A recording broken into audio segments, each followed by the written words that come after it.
Hey, before the video starts, I just want to say I'm trying to hit 1,000 subscribers across my three main channels. That includes my gaming, reaction, and live channel. So it'd be greatly appreciated if y'all subscribe to my channel and follow my Twitch too while y'all at it. With all that being said, let me get out y'all way and y'all go ahead and play.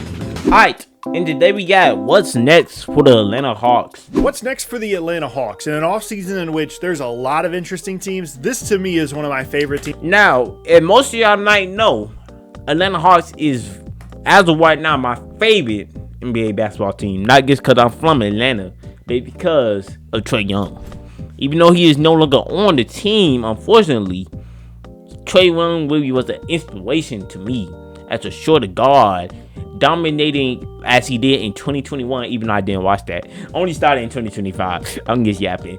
But Trae Young is really why I started. And seeing the wise with Jalen Johnson, Zachary Richie, Onyeka Okongwu, Dyson Daniels, who else we got? CJ McCollum,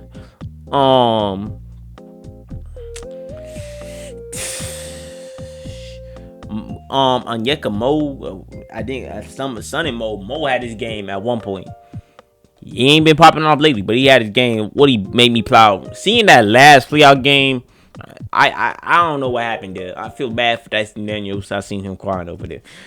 I will be crying too. I hope they enjoy Cancun right now, but I don't know what's about to happen this offseason. I know we got the 8th pick in NBA on lottery pick draft lottery, and we got the 23rd pick, so 2 first round picks.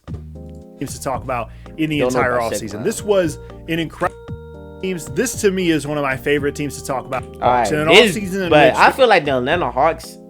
How could I forget about Glorious Alexander? How could I forget about him?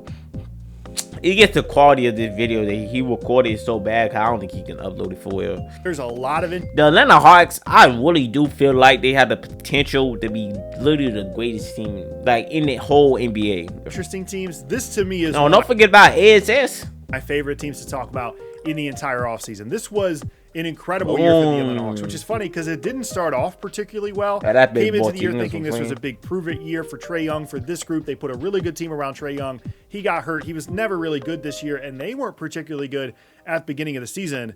Then they trade Trae Young, and they take off. And their season is looking better and better all the time because as of this recording, the New York Knicks are just trampling through the rest of the Eastern Conference, and the only team, as of this recording, as I said, that's beaten them was Atlanta. They took that Knicks team to 6 games. They've got to feel really, really good about that right now. No. We do not feel good about that. That final game, that defeated all that. We do not feel good about that. Kinds of flexibility. They moved on from the trade thing. Maybe we did that on purpose. When I say we, I mean them, because I'm not a part of the team as of yet. But maybe they did that on purpose. We don't go with that. Deadline for. But them 2 games, he beat them by 1 point back to back. We had them a lot. For him in hindsight. CJ had Brunson. Gotta remember names. It's difficult. CJ had Brunson on ice. I'm not gonna hold y'all. CJ had Brunson on ice. OD. I'm not gonna hold y'all. Their young guys developed. They crushed last offseason. Look at them over now they have the 8th pick in the Towns. draft. They've got such an exciting future that is built for this version. I might have to steal They have that. the 8th pick in the. I might have to steal their move, young Jack. guys developed. They Go crushed left, last pump, offseason, under, and bump, now they have dribble, the 8th pick in the draft. They've got such an exciting future. And he just high dry suit for this version of the NBA where you need to He be did careful about your McCollum contracts. shifty, You need to and be we get careful never about knew your it. payroll. Well, They are in certain a people knew it, fantastic but like certain people knew it. I know I'm talking over him. Certain people knew it. I'm just so enthusiastic about the Atlanta Hawks. I really do love this team. Certain people knew it, but on the Washington Wizards, but the Washington Wizards always get looked down upon. And since they got a #1 pick in Trae Young and Anthony Davis, and I guess AJ Sunning, that's who they picking. I don't really pay attention to the high school basketball leagues, so I don't really know who that is. I seen one clip of him doing like a underhand with Buzz lay dunk. I don't know. Maybe I can put it on screen, maybe not. Don't know if it's copyrighted. Might not. Just in case, so can't really ask ChatGPT because clearly it don't know name. So spot when it comes to flexibility, spending, draft assets, young guys. I'll let them talk. It's all in front of the Atlanta Hawks, and I can't believe how much better their situation looks now compared to a year ago. Really quickly though, I want to thank the sponsor of today's video as well. A really fun place to get started with your sports card and collectibles journey. And thank you again, Fanatics Live, for sponsoring this video. Okay, let's talk about this Fanatics season. Sun Live, I don't know. Beginning with free agency. To me, this is one of the more... Who we put in free agency? They saying we should say, but I feel like we should say Dre's about to turn up. We should say Willie has the potential to do something amazing. Interesting free agency teams in the entire league because there's so many different directions they can go in. CJ McCollum is an unrestricted free this offseason for Atlanta, and when they traded for him in the middle of the year in the Trae Young trade, I was like, okay, that's a nice way for them to like save some money. And then by the end of the season, he was pretty essential to what they were doing, and I think it's just hard to imagine a scenario in which you have that much success with him and then they don't bring him back in free agency. I'd expect them to bring him back, but if they don't, that's obviously a big contract that comes off the books. The other thing they've got to figure out that they also added to the deadline was Jonathan Kuminga. He's got a $24 million team option for this offseason, and Jonathan Kuminga, that's who. This is who I was looking at. Jonathan Kuminga. He was doing some amazing stuff. That contract, with the expectation that he was going to have that team option turned down and then sign a new extension with the Golden State Warriors, depending on how well he played this year. And he did not expect to be traded to Atlanta. He admitted that himself publicly. He did. And now the Hawks have full control over this. He had an up and down time with the Hawks. Started off really well. Clearly there was more opportunity for him there. He was pretty comfortable offensively. In the postseason, it was up and down. It all depended really on whether he was making his perimeter jump shots. But for a Hawks team that's still building, I'd have to imagine they'd like to find some way to retain Jonathan Kuminga if they can. And the nice thing is they have all of the control over his contract. If they want to opt him in for 24, they can do that. If they don't, they want to opt him out, they can talk to him about what the new deal would look like if he did opt out. A team option is a beautiful thing this offseason for Atlanta when it comes to Jonathan Kuminga. Then they've got some smaller guys like Gabe Vincent and Jacques Landale that were helpful for them towards the end of the year, and certainly depth pieces that I'm sure they'd like to retain if the price is right. Now, the interesting thing about Atlanta from a payroll perspective is you don't think about them as a giant cap space team this offseason because coming into the year they had Trae Young, they had Kristaps Porzingis, but if they don't bring back CJ and they decline the Kuminga option, they definitely do got to bring back CJ and Kuminga. Jalen Johnson, is his young one out? I think Jalen Johnson definitely coming back. He's definitely about to be a superstar. I generally don't know who he's trading for. Buddy, I love Buddy with a passion, but I generally didn't watch him. I don't know what he was doing. I don't know what Buddy was doing. I like Buddy to him. Like, not like that. Not no gay stuff, but Buddy, ever since I seen him in that 3 points contest, whenever he competed, latest 2024, I believe, I get messed with him. Actually, I never heard of him. I thought he would get a good shooter. I think he might have almost won that. $130 million in payroll because the other contracts they have are relatively cheap and really good values.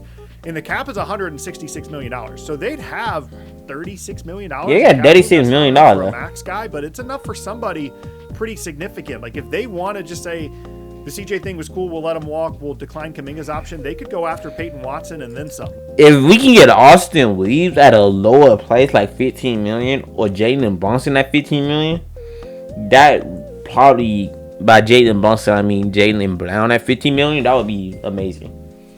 Like they could go and Jaylen Brown be returning to Atlanta. That'd be cool. A variety of guys in free agency because you were born in Atlanta. You never played for their contract situation was something that I wasn't as aware of. It would be a pretty significant kind of change of direction here after how good those guys, or at least CJ at least, looked in the postseason. But it is an option that is worth pointing out. And I can't figure out what they're going to do with the Kuminga thing. Like, there's a lot of flexibility to be had there with declining that option, but they've been so good with their contracts over the years that I could imagine them declining the option and then giving him some new deal and making him part of their rotation moving forward. And I think ultimately the thing to take away from the free agency section for them, just like pretty much everything else, is they have a ton of options. They have the cap space option. They can let CJ walk, just bring back Kuminga and try and stay younger. They can bring back both, bring back basically the same team. A lot of options there. Let's talk about the draft, though, because we haven't really had an opportunity in these What's Next videos so far to talk about the top of the draft because teams haven't had any picks at the top of the draft. Atlanta now, after the lottery ends up with the 8th pick, they actually had about a 10% chance to jump up into the top 4 because they had this pick and a swap with another team. They were the Brooklyn Nets, but so they had some pretty good options. They end up exactly where they started, though, at 8th. Which is decent. That's a little bit of a weird spot to be in this draft because there's your top 4. And then after that, 3 more guards that kind of cuts off at a top 7, and Atlanta finds themselves right at 8. And if it goes in the order I expect it to, which is some combination in the top, I think it's AJ at the top. I generally don't know who Atlanta's drafting. Four of Debansa, Wilson, Peterson, and Boozer, and then the three following would be Fleming, Acuff, and Wagler. Then you get to like the Mikael Browns, the LeBaron Philons, the Nate Ament. You get Jordan to kind of a Bussey's, weird spot in the draft where, especially for an Atlanta team, you don't know exactly what they need. Things are a little bit questionable. Now, they could go for a little bit more of like a we need help right now person at this spot. So Lindenborg could be available. I think Mara is interesting from Michigan and someone that is climbing up draft boards. But I don't hate the spot for them. It's just a little bit odd, and I think gives a little bit of credence to the idea that they might trade the pick. Like, they absolutely could stick there and pick Brown or Philon because they need a little bit more help in creation in the backcourt, someone that can learn from CJ McCollum. I don't hate that for them at all, especially if you're a little bit concerned about Dyson Daniels long-term offensively. But again, they have the option there to trade the pick as well. They're a little bit limited. They owe a couple of future draft picks, which we'll get to in the trade section. But a really interesting spot for Atlanta to be in this draft in particular. Now, I would say the shining star right now, if I could give one compliment to the Hawks front office right now that isn't, hey, you did really well with that Derek Queen trade, it would be what they've done with their contract situation. Like, contracts look amazing. But when you look at the guys they have locked up long term, Jalen Johnson, I had him, I think, second team All NBA or third team All NBA this year. He's on a great value contract at 24, 25 years old, making $30 million a year. Nikhil Alexander-Walker's probably one of the best value contracts in the entire league at a little bit over 14. Kongwu's pretty good at 16. They just, and Dyson Daniels at 25. Like, they have those four guys. They have 4/5 of their starting lineup locked up for $85 million a year. That is absolutely incredible value from Atlanta. You could poke holes in like, oh, Jalen Johnson doesn't play as much defense. Okongwu might not be perfectly fit for the to like play the 5 full time. But that is incredible value. You don't really find teams around the league that have four guys like that, none of which on rookie contracts and are making less than $100 million, and it's 4/5 of their starting lineup. That is an incredible place to start. And one of the reasons why I said in the intro that they're so well positioned for this version of the NBA. Now, they still have to figure out what to do the CJ thing and all that, but to not have to have any kind of big impending extension, have all those guys locked up and all of them be on value contracts is huge. Now, we talked about no pending extensions. And better things. The ricochet of it all is a little bit odd because not only is he not performing well for a first overall pick, but he's also pretty expensive for what he's able to give you. They've got a team option for him next year at 13. Yeah, I think that's who they pick with their number one pick. Ricochet has been letting us down, but I think we keep Ricochet. No, I'm not doing AI viewers. Not like on them big screen squibers. 17.8. And then that fourth-year team option at 17.4. And I don't think it's crazy to think that they might just turn that one down. Like, he really, really needs to show them something in his third year in order for them to feel confident paying him $17 million in year 4. That would be an impending extension if he has a really good third year that they'd have to figure out. But that's the one big swing and a miss. Yeah, it's not really their fault. I think they would have taken Alex Sarr if Alex Sarr wanted to go there for whatever reason. He wanted to go to Washington. Right now, that's looking pretty good for him. Maybe you could argue they should have taken Steph Castle, maybe even Reed Shepard. And Ricochet could still develop into something, but I think more than likely he's going to kind of follow a little bit of an Anthony Bennett path here where he's just going to be thrown into a trade as a quote-unquote asset strictly because he's a former number 1 overall pick. That could change. Still plenty of development time for this guy. He's 21, 22 years old, but that one's the tough look. I really do feel like Ricochet is going to pop off this season because he knows everything is on the line. I really do. Ricochet is going to pop off next season. Wise, I mentioned earlier the Kuminga thing. That's really their only big question mark in terms of a guy that needs a new long-term deal. Really, really well done for them. I also really like Asa Newell for them. I think he's going to end up being something I like to look at open the so corner. they're in a great spot contract-wise. Which brings us to trades. Everybody's favorite thing to talk about in the offseason. What is this? Oh, this is I'm like, this the Cavs? I'm like, how's the Hawks at the Cavs arena but playing the Bucks? And I think point one to start with Atlanta when it comes to trades is Giannis. Are they a real Giannis team? And what First of all, I generally do not see the Cavs trading Giannis. Exactly would they trade for him? And that conversation begins with Jalen Johnson, who I just mentioned is on an unbelievable contract. Jalen Johnson for Giannis, though? Giannis is unstoppable, but Jalen Johnson is on his come up. I'm not gonna hold y'all. But Giannis already proving himself, and he don't look like he's slowing down. But Jalen Johnson is on his come up. I'll leave that up to them. I'll be mad either way. I wouldn't want to say keep Jalen Johnson, but I'll leave it up to the so-called professionals. You know what I'm saying? I'll leave it up to the so-called professionals. to decide what they're gonna do with it. But Jalen Johnson for Giannis is that's a hard decision to make. Second, third team All NBA guy. So you're thinking that's a perfect centerpiece for Milwaukee. Milwaukee's looking at maybe adding Evan Mobley, a couple of other guys. That would be kind of right on the value point of someone like Jalen Johnson. But if you're asking just specifically for my opinion here, I think Atlanta is graduated a little bit above trading Jalen Johnson for Giannis. I just do, at least at the center of the deal. Like, they have some other assets, which we'll get to. But I just don't think we're going to automatically trade you Jalen Johnson as the centerpiece of a Giannis trade at this point anymore. Like, there's plenty of concerns long-term with Giannis, age-wise, injury-wise. How is his game gonna age?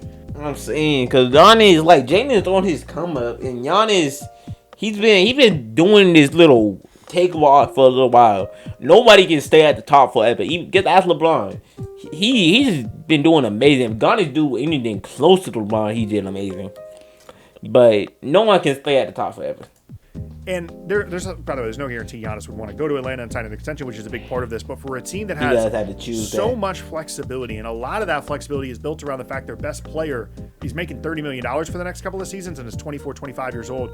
Trading him and some stuff for Giannis gets rid of so much flexibility, and you have to really believe that Giannis plus the guys they have gives you a significant chance to win a title, and I'm not convinced that's the case. And even if it is, I don't think it's enough of a chance, again, just my opinion, to actually benefit them to make that move. Like, if they want to, if the front office in Atlanta says we're willing to trade Jalen Johnson as a part of a package for Giannis Antetokounmpo, they can get Giannis. They can have Giannis on their team very, very quickly. I think they jump to near the front, if not the absolute front of the line, assuming Giannis wants to go to Atlanta. In this whole game. They could do Jalen Johnson, the 8th pick, a couple of other contracts, some of these other future picks that they have, whatever they want to do, whatever they think is worth it to them. And then if you're Milwaukee, Jalen Johnson at the center of your team, the 8th pick in the draft, the 10th pick in the draft as well. Jalen Johnson and we just say for Giannis,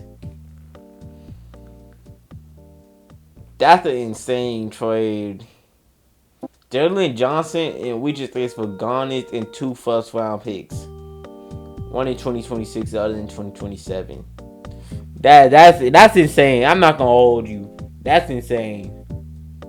That's insane. Also, Atlanta has access to a future Milwaukee pick as well. So if they wanted to, and his contract is double theirs combined. What did I just say? His contract is more than theirs combined. That's bad over the next couple of years, even with the weird lottery rules.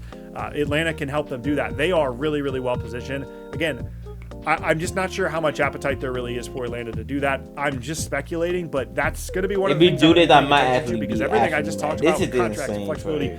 A lot of that stuff goes out the window if suddenly you're trading Jalen Johnson for Giannis. Now, there is an interesting scenario here where they can make a trade for Giannis that doesn't involve Jalen Johnson. It gets a little bit sketchy from an asset perspective, but there's 3 things, really 4 things, that Milwaukee can get from Atlanta that's relatively unique to them. One, they can get immediate cap relief because Atlanta in this scenario can let CJ walk, trade some stuff for Giannis, and Milwaukee saves money immediately. Not just expiring contracts, but Atlanta can take some money on in their salary cap and save the Bucks $15 million immediately, which would be helpful obviously for ownership. They also have some young guys that they can trade. They also have the 8th pick in this draft, which give the Bucks 2 top 10 picks in this draft to build with after Giannis leaves, and they can give them that pick back that I think it's 2027 or something. They have some control over Milwaukee's.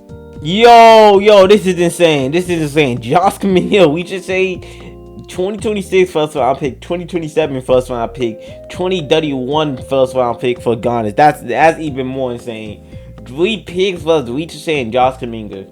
Now, I get these guys might not be doing the best at the moment, but 3 first round picks with them combined? That's insane. That's insane. For Giannis, that's insane. I don't care how good Giannis is. I don't think their team made it to the playoffs. Picks moving forward. I think it's a swap or a variety of other things and help Milwaukee out in that way, which is one of the main reasons they've always been an interesting Giannis team. Like, you can't get do it by yourself. If they can do that, maybe that's a conversation that the Bucks are interested in having. No Jalen Johnson, but you can get Kuminga, Ricochet, the 8th pick in this draft, control over your pick next year. Maybe you could argue that if Houston doesn't step up and offer a ton, if the Cavs don't put Evan Mobley on the table, I think if I'm them, I take that over whatever Miami is offering. And if that's the only offer you have to beat, I think there's a possibility the Hawks can get Giannis Antetokounmpo even without Jalen Johnson. It would be difficult, but there are benefits to this deal with that immediate cap relief, young guys, the 8th pick in this draft. Yo, I was looking for the NBA draft. What I just seen was even more ridiculous. Look at it. Look at this. Open it. Focus. Please focus. Please focus. Please focus.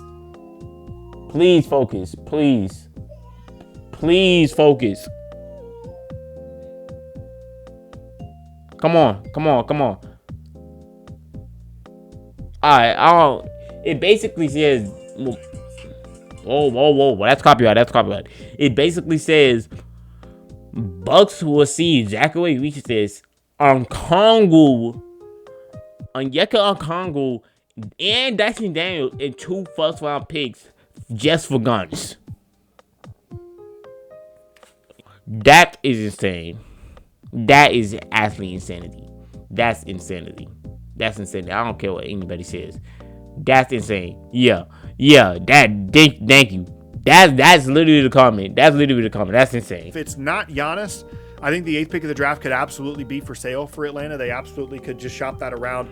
Like Donovan Mitchell could be available in any of these scenarios. They could opt in Jonathan Kuminga's deal. They'd have to do that obviously in the trade. No, Bucks didn't even make it to the playoffs. Kuminga's deal and then just use that as a giant expiring if they'd like to, an expiring with some value with someone like Kuminga that can still grow and develop. Still, just a lot of stuff out there for Atlanta, and again, speaks to the flexibility that they have. And I think the bottom line for them is, although it's unfortunate they don't have full control over their 2027 or 2028 first, they've proven with this year's team that they don't need to go in an all-in direction, and they certainly don't need to, start tearing things down because they don't have their picks. But like they're in a really good spot to just middle things, where if you have a season next year, kind of like the one you just had, you'll feel pretty good about it if you run it back with this roster, just continue to get the young guys to grow and develop, and you give away the 14th pick of the draft or something. You feel pretty good about that. It's a 60-minute video. It's almost 26 minutes long. I get out of the video. I didn't. I was yapping this video. And they just position themselves to do a lot of different things. They can go for it. They can not go for it. They could literally just bring back the same team next year and still be in an incredible spot because they have the 8th pick in the draft. If you're asking me for a prediction, what do I think is going to happen with the Atlanta Hawks? I think they are going to bring back Kuminga. I think they're going to opt him out and then maybe do like 3 for $60 or something around the number that he has now, but that gives them flexibility and frankly just gives them a contract they can trade.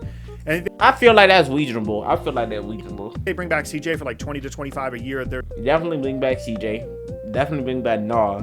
Definitely bring back Johnson if we have to be signing them people. I say we sign him for 1 more year. He still got another year. I say we don't trade him. I say we keep him for his 3rd year. If he still, because he was a former number 1 overall pick, if he still don't perform how we expect him to perform, then maybe we trade him. Then he might turn over a new leaf, like do a whole Goliath Alexander. There's clear, at least in my opinion, outside looking in, there's a connection there where CJ can kind of help grow and build this young team, and they can also pay him a good amount of money, and he was really good for them as like a primary option in the postseason.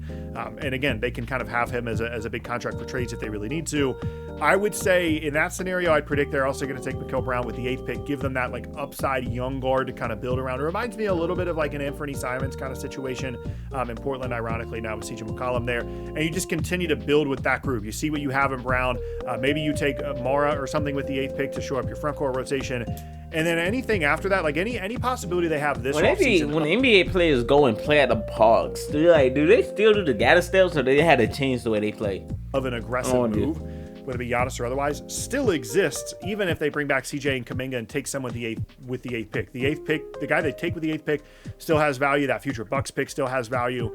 And I think that would be not only my prediction, but the direction I would lean for Atlanta is not to do anything too dramatic unless an unbelievable deal comes up.